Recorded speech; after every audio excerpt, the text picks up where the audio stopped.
ଆପଣମାନେ ତ କୋବି ମଟର, ଆଳୁ ମଟର, ପନିର ମଟର ଏମିତି କେତେ ପ୍ରକାର ତରକାରୀ ଖାଇଥିବେ। ଖାଲି ମଟର ତରକାରୀ କରିକି ଥରେ ଖାଆନ୍ତୁ, ତା ଟେଷ୍ଟ କେତେ ବଢ଼ିଆ ଲାଗୁଛି ଆପଣ କରିକି ଖାଇଲେ ଜାଣିପାରିବେ। ଜୟ ଜଗନ୍ନାଥ। ଯଦି ମୋ ଚ୍ୟାନେଲରେ ପ୍ରଥମ ଥର ପାଇଁକି ଦେଖୁଛନ୍ତି ତାହେଲେ ମୋ channel like, share and subscribe କରିବେ। ଫେସବୁକରେ ଦେଖୁଥିଲେ ନିହାତି ଫଲୋ କରିନେବେ। ଭିଡ଼ିଓଟାକୁ ଲାଷ୍ଟ ପର୍ଯ୍ୟନ୍ତ ନିହାତି ଦେଖିବେ, ଜମା ବି ସ୍କିପ୍ କରିବେନି। ମୁଁ ଆଦେହରେ ସିକ୍ରେଟ୍ ମସଲା ତିଆରି କରିଛି। ସିକ୍ରେଟ୍ ମସଲାରେ ମଟର ତରକାରୀ ହେଇଛି।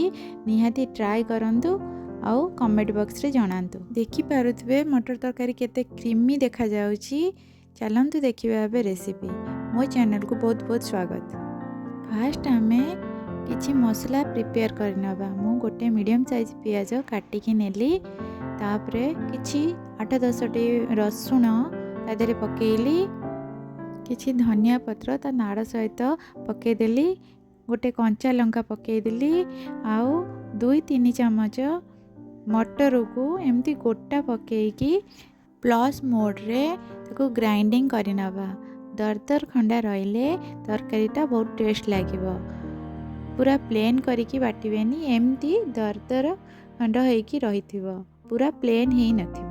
ଦେଖିପାରୁଥିବେ ଏମିତି ହିଁ ଦରଦର ଖଣ୍ଡା ହେଇକି ରହିଲେ ତରକାରୀଟା ଟେଷ୍ଟ ଆସିବ। ଏବେ ମୁଁ ଗ୍ରାଇଣ୍ଡର ଜାରକୁ ଧୋଇକି ନେଇଗଲି। ତା ଦେହରେ ଗୋଟେ ଟମାଟର, 1 ଇଞ୍ଚ ଅଦା ଆଉ 1 ଚାମଚ ବେସନ ଦେଇକି ତାକୁ ଗ୍ରାଇଣ୍ଡିଙ୍ଗ କରିକି ରଖିଦେବା, ଆଗକୁ ଦରକାର ହେବ। ମୁଁ ଗୋଟେ ପ୍ୟାନ୍ ବସାଇ ଦେଇଛି, ତା ଦେହରେ କିଛି ସୋରିଷ ତେଲ ନେଇଗଲି।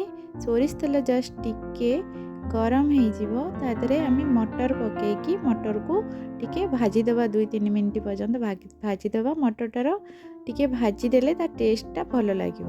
ମଟର ସହିତ ମୁଁ ଗୋଟେ କଞ୍ଚା ଲଙ୍କା ବି ପକାଇ ଦେଇଛି। ଆପଣମାନଙ୍କୁ ଯଦି ଅଧିକ ରାଗ ପସନ୍ଦ ତାହେଲେ 2-3ଟି କଞ୍ଚା ଲଙ୍କା ପକାଇ ପାରିବେ।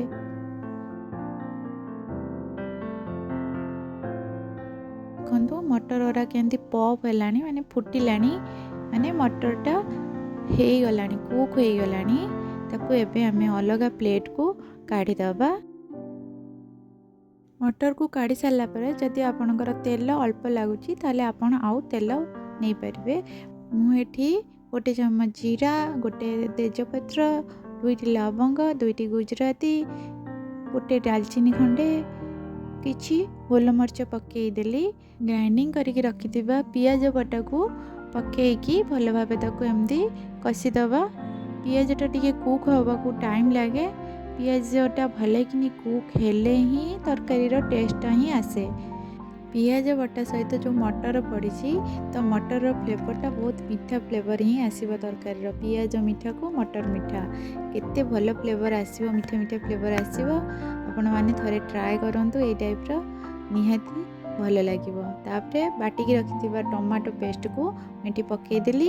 ଟମାଟୋ ପେଷ୍ଟ ପକେଇ ସାରିକି ତାକୁ ଜଷ୍ଟ ଏମିତି ଗୋଳେଇ ଗାଳେଇକି ଲୁଣ ପକେଇଦେବା। ଟମାଟୋ ପକେଇ ସାରିଲା ମାତ୍ରେ ହିଁ ଲୁଣ ପକେଇଲେ ମସଲାଟା ଭଲ ଭାବେ କୁକ୍ ହେଇଯାଏ। ଲୁଣ ପକେଇ ସାରିଲା ପରେ ମୁଁ ହଳଦୀ ପକେଇଥିଲି। ହଳଦୀଟା କ୍ୟାମେରାରେ ସୁଟ୍ ହେଇନାହିଁ।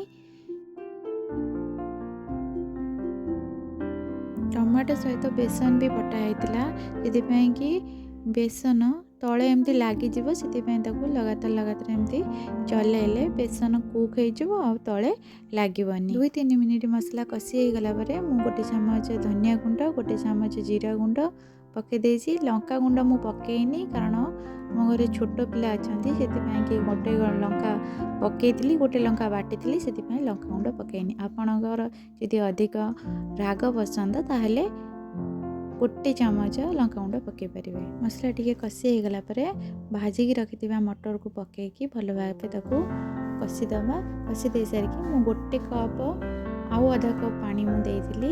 ଆପଣମାନେ ଯେଉଁ କ୍ୱାଣ୍ଟିଟିର ନେଇଥିବେ ମଟର ସେଇ ଅନୁସାରେ ପାଣି ଦେବେ। ମଟର ଆଗରୁ ଭାଜି ଦେଇଥିଲେ, ଏବେ ମଟର 10-15 ମିନିଟ୍ ନିହାତି ବସେଇଲେ ମଟର ମସଲା ଦୁଇଟାଙ୍କର ଫ୍ଲେଭର ଆସିବ। ନିହାତି 10-15 ମିନିଟ୍ ସ୍ଲୋ ଟୁ ମିଡ଼ିୟମ୍ ଫ୍ଲେମ୍ରେ ବସେଇଲେ ତରକାରୀର ଫ୍ଲେଭରଟା ଭଲ ଲାଗିବ। ତରକାରୀ ଭଲ ଭାବେ କୁକ୍ ହେଇଯିବ। ତରକାରୀ ଯେତେ ଭଲ ଭାବେ କୁକ୍ ହେବ ସେତେ ତା ଟେଷ୍ଟ ଭଲ ଲାଗିବ। ମୁଁ କିଛି କସ୍ତୁରୀ ମେଥି ନେଇଛି, ହାତରେ ଏମିତି ମଳିକି ପକାଇଦେଲେ କସ୍ତୁରୀ ମେଥି ତାର फ्लेवरटा भल आसे। गोटे चामच गरम मसला लास्ट को पकेले गरम मसलार फ्लेवरटा भल आसिबो तरकारी रे। देखि पारुथबे तरकारी केते गाढ़ा हो गलानी। तरकारी रे जो बेसनटा पड़िथिला सेति तरकारी एमती गाढ़ा हो गलानी। तरकारी केते भल देखा जाउची, गाढ़ा देखा जाउची, क्रीमी टाइप रो देखा जाउची। जदि आपण मानकु मो रेसिपी वीडियो भल लागुची निहाती लाइक करिवे, शेयर करिवे, सब्सक्राइब करिवे। देखा हबो आउ गोटे